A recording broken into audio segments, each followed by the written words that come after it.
Welcome to Tenor Tech, where I solve the problems you didn't even know you had. You start now, remove any strap you can and set the watch on a soft towel. Make sure the crown and pushers are secured. This prevents water ingress.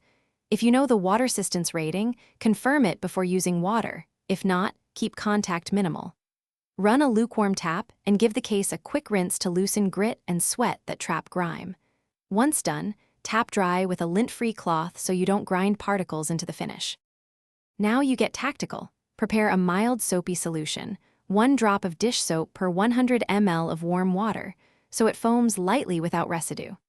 Dip a soft bristled toothbrush and scrub each link, between lugs, and around the case back with gentle, controlled strokes.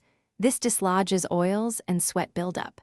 Make sure to use cotton swabs for tight gaps and around the bezel to avoid scratching. Rinse the brush frequently, and change water if it turns visibly dirty, to keep from reapplying grime. Finish by blotting excess water with a clean microfiber cloth, then lay the watch on a towel to air dry at room temperature for 30 to 60 minutes so trapped moisture evaporates. Once dry, polish gently along the metal grain to restore luster. Use minimal pressure to avoid removing finish. If you later spot fog inside the crystal or persistent moisture, don't keep wearing it. Open or desiccate the case if